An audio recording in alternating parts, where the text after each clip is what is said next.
হাতের উপর রাখছে। আর এটা দেখে তে তো মুখ ফুলিয়ে বসে আছে। তে মুখ না ফুলিয়ে বসে থেকে এগুলো পরে তাড়াতাড়ি রেডি হয়ে নে, আর আমাদের অলরেডি অনেকটা দেরি হয়ে গেছে। আম্মু, আমি ওইখানে যাবো না, প্লিজ তোমরা যাও। আমার ইচ্ছা করছে না ওইখানে যেতে। ওইখানে গেলেই জেনি আমার পিছনে উঠে পড়ে লাগবে। ও আমাকে অপমান করার জন্য একটা চান্সও বাদ দেবে না, সেটা আমিও খুব ভালো করে জানি। আর শুধু জেনি না, ওখানে অনেকেই আছে যারা তোকে অনেক কথা শোনাবে, অপমান করার চেষ্টা করবে, কিন্তু তাও আমাদের ওখানে যেতে হবে। তোর মেজো চাচু আমাদের নিজে এসে ইনভাইট করে গেছে, আর তোর বড় চাচু অনেকবার ফোন করেছে। এবার আমরা যদি না যাই তাহলে ওনারা তো অপমান বোধ করবে, তাই না? তোমরা তো সবাই যাচ্ছ, আমি একা না গেলে কি হবে? তে এত কথা বলার সময় নেই, তাড়াতাড়ি রেডি হয়ে নে মা। আর আমি যখন একবার বলছি যেতে হবে তার মানে যেতে হবে বলে ইউজন তাড়াহুড়ো করে রুম থেকে বের হয়ে গেল। তে তো কিছুক্ষণ মন খারাপ করে বসে রইল। এরপর লেহেঙ্গাটা নিয়ে ওয়াশরুমে চলে গেল চেঞ্জ করার জন্য।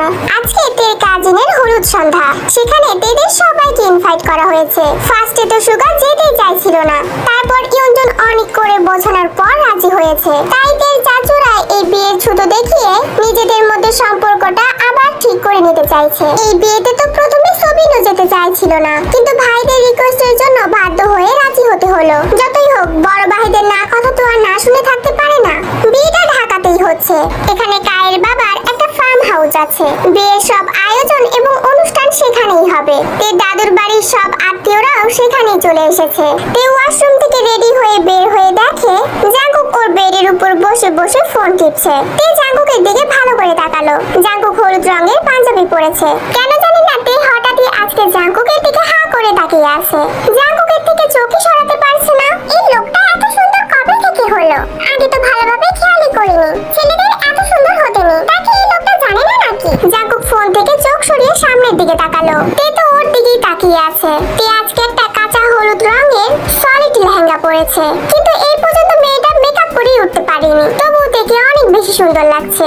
শপিং করার দিন তো জাঙ্কুক পছন্দ করে তেকে এই লেহেঙ্গাটা কিনে দিয়েছে, নিজের ড্রেসের সাথে ম্যাচিং করে। তে তো ফার্স্টে ভেবেছিল জাঙ্কুকের কোনো পছন্দ করা জিনিস কিনবে না, পরবর্তীতে তের এই লেহেঙ্গাটা অনেক বেশি পছন্দ হয়ে যায়, তাই আর না কিনতে অমত করেনি। জাঙ্কুক দেখলো তে ওর দিকে এভাবে তাকিয়ে আছে বলে জাঙ্কুক উঠে এক পা করে তের দিকে এগিয়ে গেল। এরপর তের কোমরের হাত থেকে তেকে সজোরে নিজের সাথে মিশিয়ে নিয়ে বলল, আমার মতো একটা নিষ্পাপ ছেলেকে এভাবে চোখ দিয়ে গিলে খাচ্ছ, এটা কিন্তু মোটেও ঠিক না তে। এরপর আমি যদি নিজেকে কন্ট্রোল করতে না পেরে তোমার সাথে ভুলভাল কিছু করে ফেলি, সেটাতে কিন্তু আমার কোনো দোষ থাকবে না। জাঙ্কুকের কথা কানে আসতেই তে ঘোর কেটে গেল। তে দু হাতে জাঙ্কুকের বুকে ধাক্কা দিয়ে ছিটকে জাঙ্কুকের থেকে সরে আসলো। তের হাত জোরে জোরে বিট করছে, মনে হচ্ছে এখনই হৃৎপিণ্ডটা বের হয়ে আসবে। এতক্ষণ তো তে জাঙ্কুকের দিকে হা করে তাকিয়েছিল। এটা কি করলো তে? এটা ভাবতেই তে তো লজ্জায় মাথা নিচু করে ফেললো। তে তুই এতটা নির্লজ্জ কবে থেকে হলি? শেষ পর্যন্ত এই অ্যাটিটিউডের দিব্যার দিকে এভাবে হা করে তাকিয়েছিলি? এই লোকটা মনে মনে কি ভাবছে? তে তো নিজের দিকে তাকিয়ে আঙ্গুল কামড়াচ্ছে। তেকে এভাবে লজ্জা পেতে দেখে জাঙ্কুকের বেশ মজা লাগছে। জাঙ্কুক ভাবলো তেকে আরেকটু লজ্জা দেওয়া যাক, তাই জাঙ্কুক নিজের মুখটা তের আরেকটু কাছে নিল। এটা তুমি কি করলে তে? আমার দিকে এভাবে তাকিয়ে থেকে দিলে তো আমাকে নজর লাগিয়ে। এবার আমার কি হবে? এত বড় রাম ছাগলকে নাকি আবার নজর দেওয়া যায়? যত সব। আর এমন ভাবে বলছে আমার কি হবে, যেন মনে হচ্ছে আমি ওনার ইজ্জত নিয়ে টানাটানি করেছি। হায় আল্লাহ, এক বাটি পানি দাও, হয় আমি ডুবে মরি, না হয় ওনাকে চুবিয়ে মারি। কি হলো, মনে মনে কি কটমট করছো? কিছু বললে না যে? তে তো তখনই জাঙ্কুকের দিকে তাকিয়ে কটমট করতে করতে ড্রেসিং আয়নার সামনে চলে যায়। আয়নার সামনে গিয়ে তে একে একে ফুলের জুয়েলারি গুলো পরতে লাগলো। জাঙ্কুক তো সেই দিকে একদিনে তাকিয়ে আছে। জাঙ্কুক দেখলো তে তো রাগে পুরো নাকের ডগা লাল হয়ে গেছে। এটা দেখে জাঙ্কুক মুচকি মুচকি হাসছিল। অনেকক্ষণ তাকিয়ে থেকে তারপরে নিজের দৃষ্টিটা সরিয়ে নিল। তে তো একদম সিম্পল মেকআপ করেছে, জাস্ট হালকা পিঙ্ক রঙের লিপস্টিক দিয়ে চোখের নিচে টানা কাজল নিয়েছে। তে যতক্ষণ ধরে সেজেছে বারবার জাঙ্কুক তের দিকেই তাকিয়েছে। তে শ্বাস শেষ করে জাঙ্কুকের সাইড কেটে আসতে নিল, কিন্তু জাঙ্কুক খপ করে তের হাতটা ধরে ফেললো। এরপর জাঙ্কুক নিজের বক্স থেকে কিছু একটা বের করলো। তে ভুরু কুঁচকিয়ে তাকিয়ে আছে, বোঝার চেষ্টা করছে জাঙ্কুক অ্যাকচুয়ালি কি করতে চাইছে। জাঙ্কুক বক্সটা থেকে একটা নেকলেস বের করলো, এরপর সুন্দর করে তের গলায় পরিয়ে দিল। তে তো হাত দিয়ে ধরে নেকলেসটা দেখতে লাগলো। নেকলেসটাতে একটা লাভ শেপের লকেট আছে, আর সেই নেকলেসটার মধ্যে কি অক্ষর লেখা। তে তড়িঘড়ি করে নেকলেসটা খুলতে খুলতে বলল, এটা কি? আর এটা আমি পরবো না, একদমই পরবো না। খবরদার তে, একদম এটা খোলার চেষ্টা করবে করবে না বলেই জাঙ্কুক তীর হাতটা শক্ত করে ধরেছে। তে নিজের হাতটা জাঙ্কুকের থেকে ছাড়ানোর চেষ্টা করছে। দেখুন এটাতে কি লেখা, এটা আমি কিছুতেই পরবো না। কিন্তু কেন? আরে আজব, আমার নাম তে, তাহলে আমি কি অক্ষরে দেওয়া নেকলেস কেন পরবো? আমি দিয়েছি তাই পরবে। দেখুন এটা যদি কেউ দেখে ফেলে তাহলে আমাকে সবার কাছে জবাবদিহি করতে হবে, সবাই আমাকে খারাপ ভাববে। আর এটা কার নামের নেকলেস? তোমাকে আমি কতবার বলবো যে কে কি বললো আর কে কি না বললো সেটাতে আমার কোনো কিছু যায় আসে না। আর তোমাকে কারোর কাছে জবাবদিহি করতে হবে না, কারণ এটা আমার নামের নেকলেস। আমার আরেকটা নাম কুকি, তুমি সেটা নিশ্চয়ই জানো। এটা সব সময় পরে থাকবে, কখনো খোলার চেষ্টাও করবে না। অদ্ভুত লোক তো আপনি। আমি আপনার নামের নেকলেস কোন দুঃখে পরবো? এবার জাঙ্কুক তের হাত ছেড়ে দিয়ে তেকে একদম নিজের সাথে মিশিয়ে নিল। জাঙ্কুকের উষ্ণ নিঃশ্বাস তের চোখে মুখে আসছে পড়ছে। তে চোখ মুখ খিচে বন্ধ করে আছে আর জোরে জোরে শ্বাস নিচ্ছে। জাঙ্কুক নিজের ঠোঁটটা একদম তের কানের কাছে নিল। তে পাখি, তুমি কি সত্যি এতটাই অবুঝ যে তুমি এটাও জানো না তুমি আমার নামের নেকলেস কেন পরবে? বাই দ্য ওয়ে, কোনো ব্যাপার না, এখন থেকে সবকিছু জানতে পারবে। যে ভয়ঙ্কর আগুনে আমি এই 6 বছর ধরে প্রত্যেকটা দিন প্রত্যেকটা মুহূর্ত পড়েছি, সেই একই আগুনে আমি তোমাকেও পোড়াবো। তুমি ঠিক একদিন বুঝতে পারবে আমি কতটা যন্ত্রণা নিয়ে এতগুলো বছর বেঁচে আছি। জাঙ্কুকের কথাগুলো তের কাছে ভীষণ অদ্ভুত লাগছে। কথাগুলো যেন তের মনের গভীরে দাগ কাটলো। তের মনে শীতল একটা স্রোত বয়ে গেল। তের মনের মধ্যে কেমন যেন একটা অজানা অনুভূতি কাজ করছে। জাঙ্কুক তীক্ষ্ণ চোখে তের দিকেই তাকিয়ে আছে। ইউনোতে, আমি তোমাকে কখনোই হার্ট করতে চাই না, একটা ফুলের টোকাও তোমার গায়ে দিতে চাই না। তাই প্লিজ এমন কোনো কাজ করবে না যেন আমি তোমাকে হার্ট করতে বাধ্য হই। আর আমার অনুমতি ছাড়া যদি এই নেকলেসটা তুমি খোলার চেষ্টা করেছো তাহলে আমার থেকে খারাপ কেউ হবে না। এই নেকলেসটা তোমাকে সব সময় মনে করিয়ে দেবে তোমার জীবনের সাথে আমি নামের একজনের খুব গভীরভাবে অস্তিত্ব মিশে আছে। ন্যান্সিদের ফ্ল্যাটের সামনে দাঁড়িয়ে আছে একটা কালো রঙের গাড়ি। গাড়ির ভিতরে বসে আছে বুগাম, জাঙ্কুক আর তে। জাঙ্কুক ড্রাইভিং সিটে বসে ফোন স্ক্রল করছে। বুগামও ওর পাশেই বসে ফোনে গেমস খেলছে। আর তে পেছনে বসে বসে জানালা দিয়ে চারদিকে তাকিয়ে তাকিয়ে দেখছে। বুগাম গেমস খেলার মাঝে মাঝে জোরে জোরে চিল্লিয়ে চিল্লিয়ে উঠছে। এই চলে গেল, আরে মার মার, চলে গেল তো। আরে ভাই ওইটাকে মার। এই তুই কি এই চিল্লাচিল্লি বন্ধ করবি নাকি তোকে তোর ফোন সহ লাঠি দিয়ে এই গাড়ি থেকে বের করে দিব? আমাকে যা বলার বল, কিন্তু খবরদার আমার ফোনকে ভুলেও কিছু বলবি না ভাই। ইউনো, এটা আমার জান। তোর ওই জানকে ভর্তা বানিয়ে তোকে আমি খাইয়ে দেবো ইডিয়েট। বলেই জাঙ্কুক বুগামের হাত থেকে ফোনটা ধাপ করে কেড়ে নিয়ে গেমসটা কেটে দিল। আমার গেমস, আর একটু হলেই এই লেভেলটা পার করে যেতাম, সেটা তুই আমার থেকে আমার জানকে কেড়ে নিছিস। তো কখনো বিয়ে হবে না, দেখে নিস। শকুনের দোয়ায় গরু মরে না ভাই। তার মানে তুই মানছিস যে তুই একটা গরু? কথাটা বলেই বুগাম জোরে জোরে হেসে দিল। বুগামের কথা শুনে তেও পেছন থেকে হেসে দিয়েছে। জাঙ্কুক রেগে তের দিকে তাকিয়ে বলল, শাট আপ, খুব হাসি আসছে তাই না? বেশি হাসলে একদম দাঁত ভেঙে দিব। আরে ভাই, ওর দাঁত ভেঙে তুই কি করবি? ওর দাঁতগুলো ভাঙলে কি তুই গরু থেকে মানুষ হয়ে যাবি নাকি? এমনিতেই তুই সেই নেকলেসটা পরতে চাইছিল না, যার কারণে জাঙ্কুকের মেজাজটা অনেক খারাপ হয়ে আছে। আর এখানে বুগাম তার ছেঁড়া মার্কা কথা বলছে, যার কারণে জাঙ্কুকের রাগ দ্বিগুণ বেড়ে গেল। জাঙ্কুক রেগে বুগামের মাথাটা গাড়ির ডেস্কের সাথে চেপে ধরলো। বুগামও তো খুব হাতাহাতি করছে নিজেকে ছাড়ানোর জন্য। তারপরে দুজনের হাতাহাতি লেগে গেল। দুইজনই একে অপরকে চড় চিমটি মারছে, যাকে বলে একদম সাইলেন্স মারামারি, কোনো শব্দ নেই। তে তো পুরো অবাক হয়ে বসে আছে। এত বড় ম্যাচিউর দুটো ছেলে বাচ্চাদের মতো মারামারি করছে। এটা দেখে তের হাসতে হাসতে গড়াগড়ি খেতে ইচ্ছা করছে। তখনই সেখানে ন্যান্সি দৌড়ে আসলো। সরি সরি, আমার একটু দেরি হয়ে গেল। কথাটা বলেই ন্যান্সি দাঁড়াতে জাঙ্কুক আর বুগামের মারামারি দেখে ও হা হয়ে গেল। জাঙ্কুক তো ইচ্ছা মতো বুগামকে দিচ্ছে, আর বুগামও যতটা সম্ভব জাঙ্কুককে মারছে। এত দেরি কেউ করে মিস ব্যান্সি? দেখো তুমি এত দেরি করছো দেখে জাঙ্কুক রেগে আমাকে মারছে।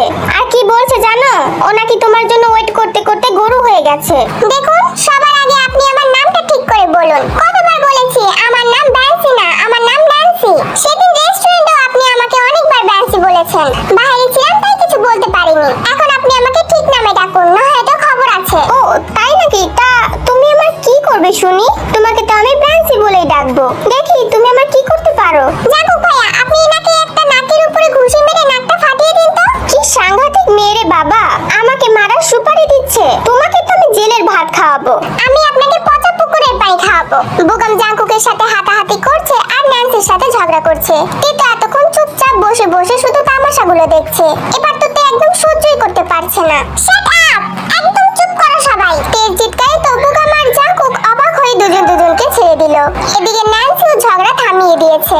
আপনারা পচা পুকুরের পানি, খালের পানি, ডাস্টবিনের পানি যে যাকে পারেন খাওয়ান, কিন্তু প্লিজ আমাকে কোথাও ছেড়ে দিয়ে আসুন, না হলে আমি আপনাদের চেঁচামেচি শুনে পাগল হয়ে যাব। তের কথা শুনে জাঙ্কুক গাড়ির মিররে তাকিয়ে চুল আর পাঞ্জাবিগুলো ঠিক করে গাড়ি স্টার্ট দিল। ন্যান্সিও বুগামকে একটা ভেঙচি কেটে তের পাশে গিয়ে বসলো। ন্যান্সি গাড়িতে বসতেই তে ন্যান্সিকে একটা চড় মেরে বলল, যতদিন যাচ্ছে তুই আস্তে আস্তে একটা ছাঁচটা হয়ে যাচ্ছিস, যখন তখন যেখানে সেখানে ঝগড়া শুরু করে দিস। এই না হলে আমার কিউট বোন আমার সাথে হওয়া অন্যায়ের প্রতিশোধ নিয়েছে। ডোন্ট ওয়ারি ন্যান্সি, আমি তো তোমার সাথে আছি। ওরা দুজন বেশি বাড়াবাড়ি করলে দুটোকে গাড়ি সমেত ধাক্কা দিয়ে একদম খালি ফেলে দিব। ও আচ্ছা তাই? একদম তাই। জাঙ্কুকের কথা শুনে ন্যান্সি খিলখিল করে হেসে দিল, আর বুগাম তো মুগ্ধ হয়ে তাকিয়ে ন্যান্সির হাসি দেখতে লাগলো। ফার্ম হাউসের পেছনে গার্ডেন এরিয়াতে দাঁড়িয়ে দাঁড়িয়ে সিগারেট খাচ্ছে সুগা। জায়গাটা একদম নিরিবিলি বলা চলে, আশেপাশে কেউ নেই। গেস্টরা সহ বাড়ির সবাই ফার্ম হাউসের সামনের দিকে আছে, যেখানে গায়ে হলুদ হচ্ছে সেখানে। ফার্ম হাউসটা বেশ সুন্দর করে সাজানো হয়েছে। হালকা হালকা গানের শব্দ সুগার কানে ভেসে আসছে, সেই সাথে লোকজন হাতে তালি দিচ্ছে সেই আওয়াজ। কিন্তু সুগার সেসব দিকে একটু আক্ষেপ নেই। ও তোর মতো সিগারেটের ধোঁয়া ওড়াতে ব্যস্ত। ভাইয়া তুই এখানে কি করছিস? সবাই তো তোকে খুঁজছে, আর তুই এখানে দাঁড়িয়ে আছিস। আমার সাথে চল তাড়াতাড়ি। খুব পরিচিত একটা কণ্ঠ কানে ভেসে আসতেই সুগা ঘাড় ঘুরিয়ে পেছনের দিকে দাঁড়ালো। দেখলো তে দাঁড়িয়ে আছে। সুগা তের দিকে এক পলক তাকিয়ে আবার ঘাড় ঘুরিয়ে নিজের মতো সিগারেট খেতে লাগলো। এমন একটা ভাব করছে যেন তের ডাক শুনতেই পায়নি। কি হলো ভাইয়া, এখানে দাঁড়িয়ে আছিস কেন? চল আমার সাথে। তুই যা, আমি পরে আসছি। পরে না, আম্মু তোকে এখনই যেতে বলেছে। আমার সাথে চল প্লিজ, না হলে আম্মু তোকে বকা দিবে। তোকে এখান থেকে যেতে বলছি না? যা এখন, আমি একটু পরে আসছি। ভাইয়া তোকে বললাম না আম্মু তোকে আমার সাথে নিয়ে যেতে বলেছে। আর এখানে এভাবে ভূতের মতো দাঁড়িয়ে দাঁড়িয়ে কি করছিস বলতো?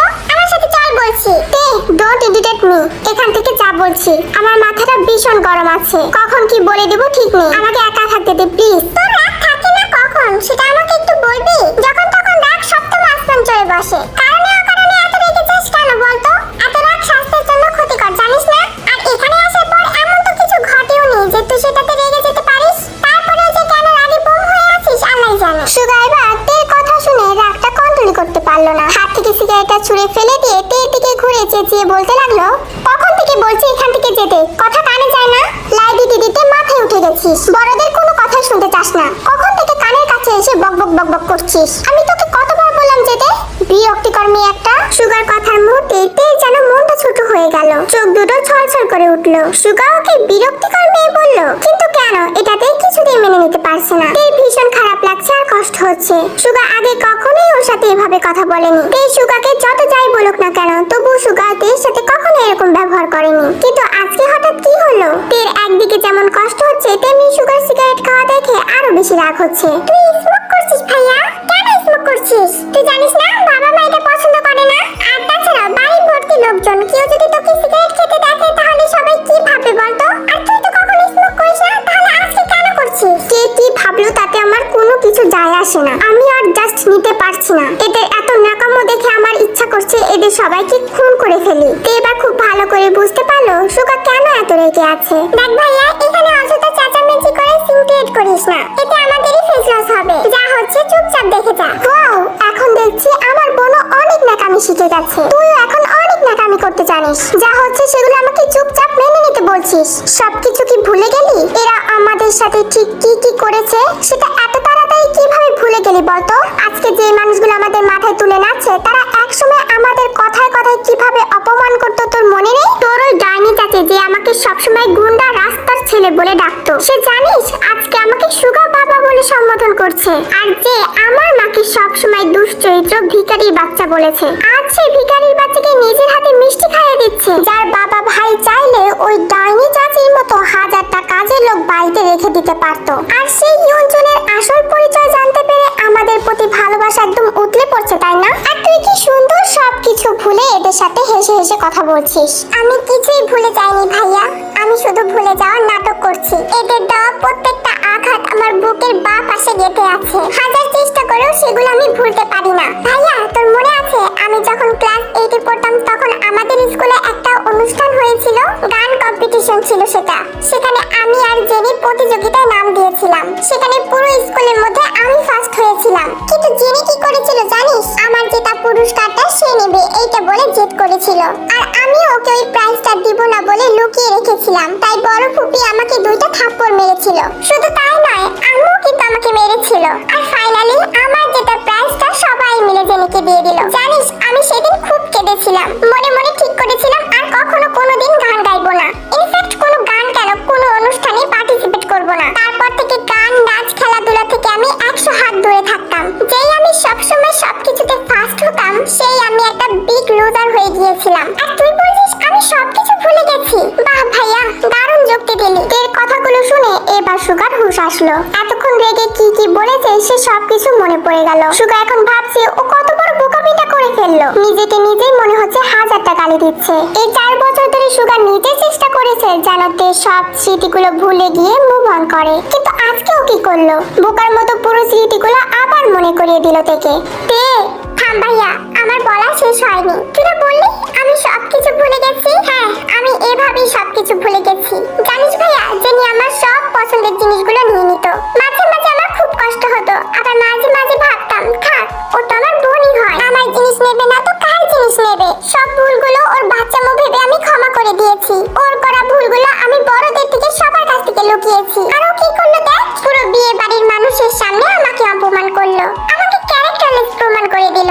যে ছেলেকে আমি কোনোদিন চোখেই দেখিনি, তাকে আমি চিনিও না, তাকে আমার বয়ফ্রেন্ড বানিয়ে দিল। আবার নাকি ওই ছেলের সাথে আমাকে হোটেলেও যেতে দেখেছে। আর চাচি কি বললো, তার ছেলের বউ হওয়ার যোগ্যতা নাকি আমার নেই। আর বাকিরা তো শুধু দাঁড়িয়ে দাঁড়িয়ে তামাশা দেখলো। সেদিন কেউ কিছুই বলেনি, সবাই শুধু নিজের স্বার্থ নিয়েই ভেবেছে। আমার কথা কেউ ভাবেনি, কেউ না। কথাগুলো বলতে বলতে তে ফুপিয়ে কেঁদে উঠলো। তে ভীষণ জোরে জোরে কান্না করছে। আমার কি দোষ ছিল একটু বলবি? আমি তো সবসময় সবার বাধ্য হয়ে চলেছি, কখনো কাউকে অসম্মান করিনি, কারোর সাথে কখনো বেয়াদবি করিনি। তাহলে কেন আমার সাথে এরকমটা হলো? কেন জেনি আমাকে এতটা কষ্ট দিল?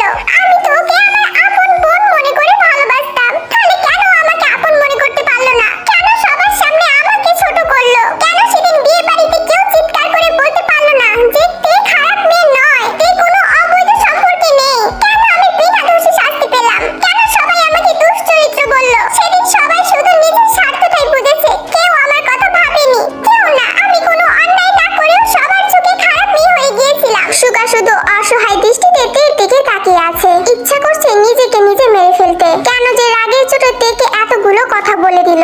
সুগা তো ভাবতেও পারেনি এমন কিছু হবে। তে শুধু কান্না করছে আর কথাগুলো বলছে, আর নিজের হাত দিয়ে চোখের পানি মুছছে। আমি হাজার চেষ্টা করেও ওই 15টা দিনের কথা কখনো ভুলতে পারিনি। ওই 15টা দিনের এক একটা দিন আমি নরক যন্ত্রণায় ভোগ করেছি। ঠিক মতো খাইনি, ঘুমাইনি, সারাক্ষণ শুধু কান্না করেছি। তোর তো মনে আছে তাই না, বিয়েটা ভেঙে যাওয়ার পর তুই আমাকে বাইরে নিয়ে গিয়েছিলি। সবাই আমাকে অপমান করেছিল, আমি সব কিছুতে ক্লান্ত হয়ে গিয়েছিলাম। শুধু রাস্তায় অপমান করে শুধু ওনারা শান্তি হয়নি, বাড়িতে অব্দি এসে ওনারা আমাকে অপমান করেছে। সবাই শুধু কয়েকটা এডিট পিকচার দেখে আমার ক্যারেক্টারের সার্টিফিকেট পুরোটা বদলে দিল। তের কান্না করতে করতে হেঁচকে উঠে গেছে। তের কথাগুলো বলতেও অনেক বেশি কষ্ট হচ্ছে।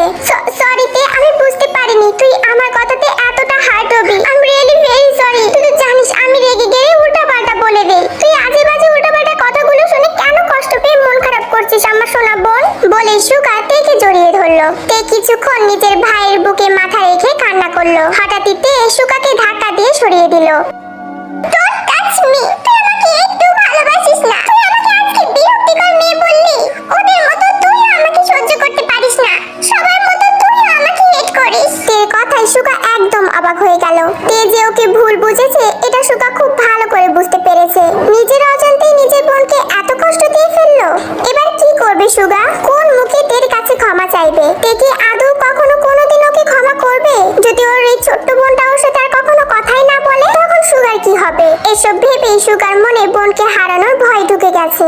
ওরা আমার আম্মুর সাথে আর তোদের সবার সাথে কি ব্যবহার করেছে সেটা আমি ভুলিনি। আমার আম্মু একজন এমবিবিএস ডক্টর হওয়ার সত্ত্বেও সে কখনো জব করেনি, আর বাবা সেও কখনো কিছু বলেনি। আমার মাকে শুধু সবসময় খোঁটা দিয়ে বলতো সে নাকি এই বাড়ির বউ হওয়ার যোগ্যতাই রাখে না। আর সেই মানুষগুলো আমার মাকে এখন সম্মান করছে। আমার দেখতে খুব ভালো লাগছে তাই না ভাইয়া? এগুলো ভুলে যাওয়া একদম সম্ভব না, কিন্তু আমি কি করব বলতো? আমি তো তোদের মতো না যে কথায় কথায় ভাঙচুর করব, মারামারি করব। আমি কাউকে কষ্ট দিয়ে কথা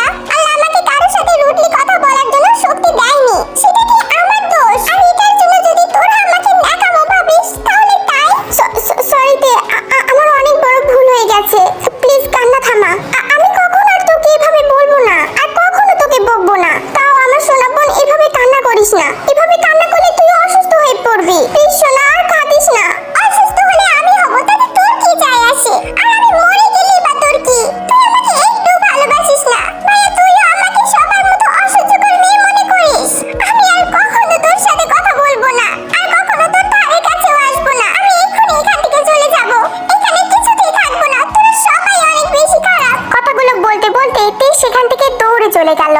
সুগা ও তের পিছনে পিছনে ছুট লাগালো, কিন্তু গায়ে হলুদের অনুষ্ঠানের মাঝে তে যেন হারিয়ে গেল। সুগা তেকে কোথাও খুঁজে পাচ্ছে না, চারদিকে একদম হন্যে হয়ে খুঁজছে।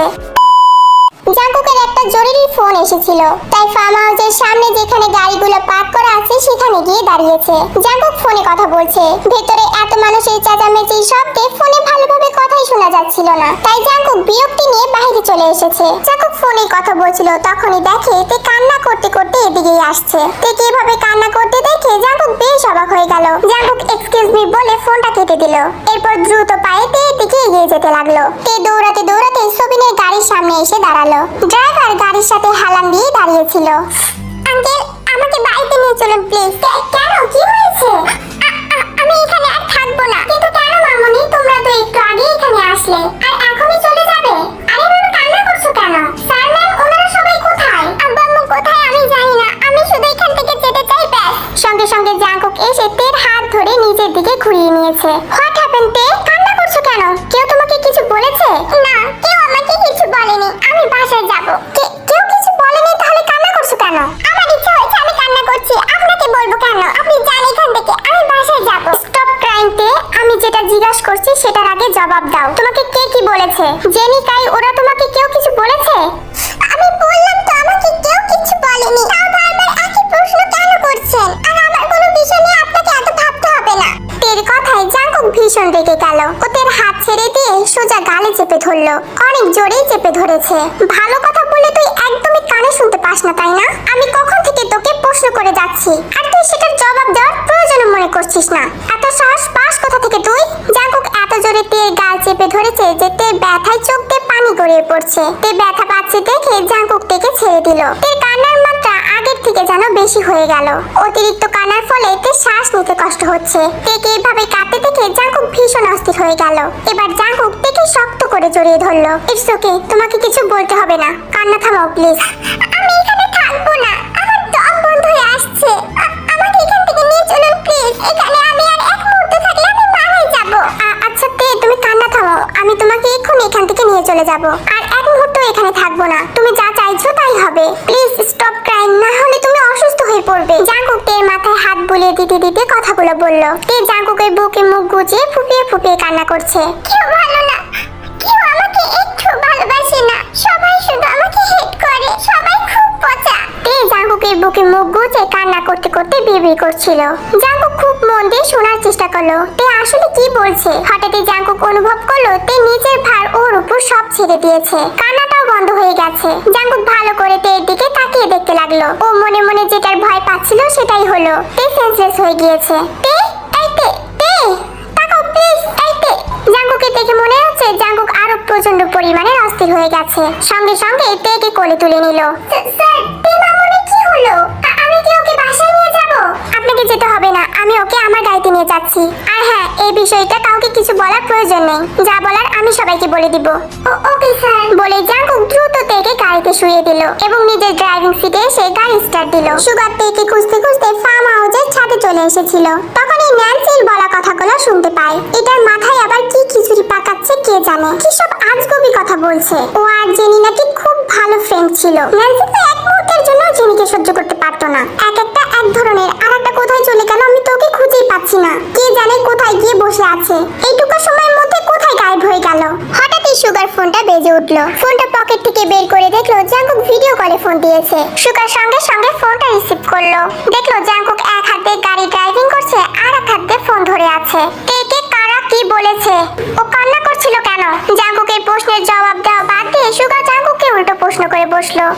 কে কোথাও দেখেছো জাঙ্কুক ভাইয়া? ও এখন আমার সাথে আছে। আগে আমার প্রশ্নের জবাব দে, ওকে কে কি বলেছে? সুগা কি বলবে বুঝতে পারছে না, মাথা নিচু করে আছে। জাঙ্কুক ভীষণ রেগে যাচ্ছে।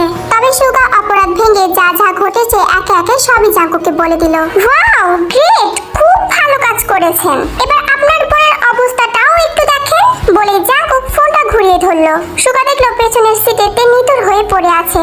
কি হয়েছে ওর জাঙ্কুক ভাই? ও ওভাবে শুয়ে আছে কেন? সেটা তো আমার মনে হয় না যে তোকে এক্সপ্লেইন করতে হবে। অতিরিক্ত কান্না করার কারণে সেন্সলেস হয়ে গেছে। আমি ওকে আমার সাথে নিয়ে যাচ্ছি। কেউ ওর কথা জিজ্ঞেস করলে যা খুশি একটা কিছু বলে ম্যানেজ করে নিস। আর শোন, আজকের পরে এই ভুলটা আর ভবিষ্যতেও করিস না, করার চিন্তা ভাবনাও করিস না, তাহলে তোকে শাস্তি দিতে কিন্তু আমার দ্বিতীয়বারের মতো হাত কাঁপবে না। বলে জাঙ্কুক ফোনটা কেটে দিল। সুগার ভীষণ খারাপ লাগছে, ওর জন্য আজকে ওর বোনটার এই অবস্থা। এবার সুগা কিভাবে তে রাগ ভাঙাবে? আর ন্যান্সি বা স্টেজে উঠে বলছিল কেন যে জেনি ওর খুব ভালো ফ্রেন্ড ছিল? সব জানতে পারবে নেক্সট পার্টের জন্য ওয়েট করো। আর হ্যাঁ, তোমরা ভিডিও ঠিক দেখো কিন্তু লাইক কমেন্ট আর সাবস্ক্রাইব খুব কম করো। দ্রুত সাবস্ক্রাইব করো, না ছাড়া সবগুলোর খবর আছে। আর নেক্সট পার্ট খুব শীঘ্রই আসছে। Tata bye bye.